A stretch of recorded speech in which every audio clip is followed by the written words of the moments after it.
Welcome to the Kitsap Publishing Deep Dive podcast with myself, Jack Bennett, and Emily Waters. Join us as we explore books, current events, history, politics, health, and more. Let's dive in. All right, everybody, buckle up, because today we are going deep into the world of medical pulse diagnosis. Pulse diagnosis, huh? Yeah, MPD. Okay. But we're not just talking about, counting beats per minute here. Right. This is like next level pulse taking. Okay. We're talking about feeling those subtle variations, those whispers that can tell us so much about what's going on inside the body. And to guide us on this journey, we've got a fascinating book, a practitioner's guide called Body Pulse Reading. I mean, it is pretty amazing when you think about it. It's like your body's own secret language. Right. And for centuries, practitioners have been using this language, this pulse diagnosis, to get a read on their patient's health. Yeah. The book does a great job, I think, of tracing the history of MPD back to, ancient China. I know, right? It's amazing. We're talking ancient texts, the Yellow Emperor's Inner Canon, stuff like that. They were really onto something way back then. Yeah. And what I find so cool is how this book brings it all together. Yeah. The ancient wisdom with modern medical knowledge. Absolutely. And, one of the key things the book emphasizes is the importance of blood circulation in MPD. Makes sense. Blood's got to be slowing for there to be a pulse, right? Exactly. Yeah. But it goes deeper than that. The book uses this really cool analogy to explain how it works. Imagine blood, right? Mm. Bouncing off the scaphoid bone in your wrist, creating a kind of wave pattern. Okay, so each beat of the heart sends out a wave. Exactly. And those waves create the patterns we feel as the pulse. You got it. And by feeling those subtle variations in the pulse's depth, force, width, a skilled practitioner can get an amazingly detailed picture of what's going on inside the body. Wow. So each pulse point is like a window into a different part of the body. Exactly. It's all connected. That's wild. So if the pulse at a specific point feels off, that could indicate an imbalance in the corresponding organ or system. You got it. And that actually highlights a key principle of MPD and traditional Chinese medicine in general. Right. The body is this interconnected web. It's all connected. Imbalances in one area can have ripple effects elsewhere. Which kind of blows my mind a bit, but I guess it makes sense, right? Because our bodies are these complex systems. Totally. And everything is always interacting. And you can see those interactions, those relationships, by feeling the pulse. Exactly. It's all there at your fingertips. Literally, this one part in the book really got me. They have this detailed map of which pulse positions correspond to different areas of the body. Yeah, they break it down really well. Okay, get this. The right cun pulse, just below your right thumb. Okay, yeah. It can tell you about your sinuses. Interesting. But it's also linked to digestion. See, that's fascinating, right? Huh. Because it seems strange at first, but when you think about how interconnected everything is... It makes total sense. Yeah. So many people I know, myself included some days, struggle with digestive issues. Yeah, it's so common these days. And to think that by feeling the pulse, you can get insights into what might be going on in the gut, that's incredible. But, how does someone actually learn to feel these subtle differences, these variations in the pulse? Well, that's where the real skill comes in, right? Yeah.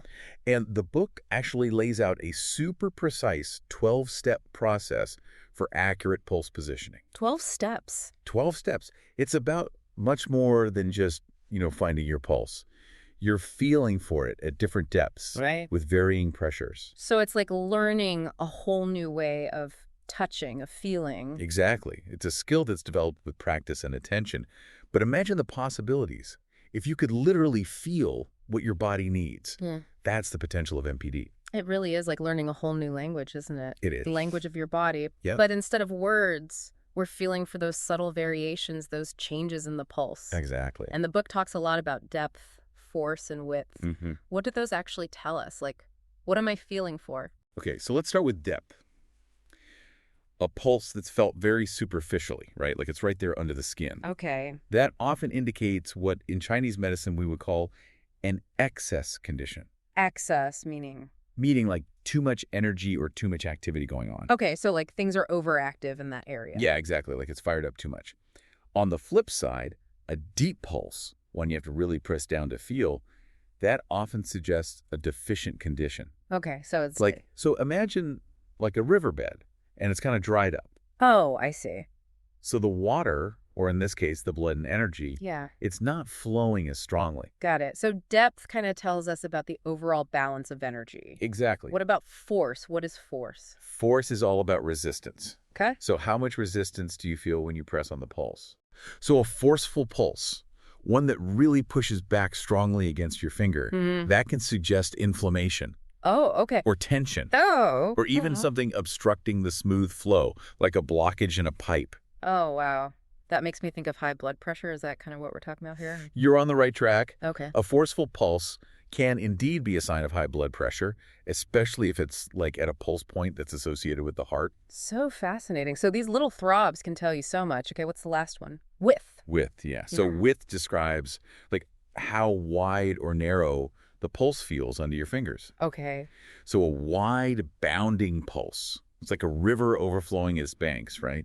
That often suggests what we call full blood in Chinese medicine. Okay. A thin, wiry pulse, on the other hand, Okay. he could point to blood deficiency. Okay, wait. Back up a sec. You mentioned blood stasis earlier.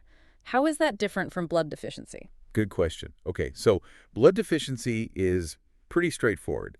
It means there's not enough blood volume, Okay. or the circulation is not strong enough. Okay. Think of it like a drought.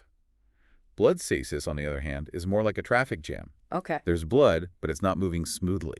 Oh, okay. And that stagnation, that's what can lead to pain, inflammation, all sorts of issues. So if my pulse feels like a bunch of tiny cars stuck in rush hour, that's blood stasis. You got it. That's a simplified way of looking at it, but you're catching on quick. Okay, good. You know, the book gives this really vivid example. They describe a pulse that's deep, forceful, thin, and wiry. Often that indicates blood stasis with excess cold. Okay, break that down for me. What does excess cold even mean?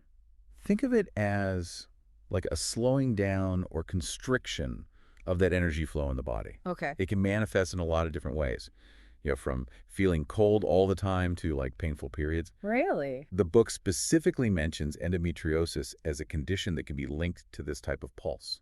Wow, endometriosis, that's a serious condition. You're telling me you can sometimes pick up on stuff like that just by feeling someone's pulse? That's the potential of MPD. Wow. Of course, you know, it's not a replacement for like proper medical diagnosis, Of course. but it can provide really valuable insights that can help guide treatment and just support overall well-being. Yeah, absolutely. It's really remarkable when you think about it. It is? Having this kind of like diagnostic tool right at our fingertips. Yeah. Literally. Right there. But like you said, it's about working with conventional medicine, not replacing it. Absolutely. This isn't about like self-diagnosing. Right. It's about understanding your body better and then being able to have more informed conversations with your healthcare providers. Exactly. I did notice the book mentioned a couple things that can make the pulse tricky to read. Oh, yeah. Like medications Right. can throw things off a bit. Yeah, for sure. I mean, certain medications can definitely impact your pulse, so that's something to keep in mind. Right. Like beta blockers, for example, Right. which are often prescribed for heart conditions. They can really affect your pulse rate. Makes sense. So, yeah, it's about having that full picture. Right. Like any medications you're taking, when you're interpreting those pulse findings. It's like putting together a puzzle, using MPD alongside those other diagnostic tools. A holistic approach. I like it. Yeah, and speaking of the bigger picture, you know, this whole deep dive has got me thinking, if our pulse can reveal so much about our physical health, Yeah. what about our emotional and mental states? Oh, interesting. You know, the book touches on this a bit, and it's fascinating. Really? Yeah, like think about it. Okay. When you're stressed, your heart races, right? Yeah. That's your pulse. Right. So it makes sense that even those subtle shifts in your emotions Yeah. can manifest in the quality of your pulse. So you're saying my pulse could reveal if I'm like stressed or anxious. Potentially, yeah, it's like a mood ring on steroids. That's wild. Right. So basically, like, our bodies are always communicating, Yes. even when we're not consciously aware of it. Always talking. And MPT is just another way to, like, tune in and listen to Exactly. those conversations. It's about learning to understand Wow. that language that your body speaks. This has been, I'm telling you, such an eye-opening deep dive. It's fascinating stuff. I'm going to be like feeling my pulse now, like crazy, trying to like decipher all the hidden messages. You're going to be hooked. I know, I'm going to be like, oh, what's this mean? What's that mean? Exactly. That's how it starts. Well, for everyone listening, if you're looking for a way to, maybe tap into your own inner healer and gain a deeper understanding of your health, exploring MPD might be just the thing you need. It's quite a journey. It is. It is. Until next time, keep those pulses pumping. And those minds curious. I like that. I like that. See you next time, everyone. Thank you for listening to the Kitsap Publishing Deep Dive Podcast. Emily Waters and I will see you in the next episode. Stay tuned.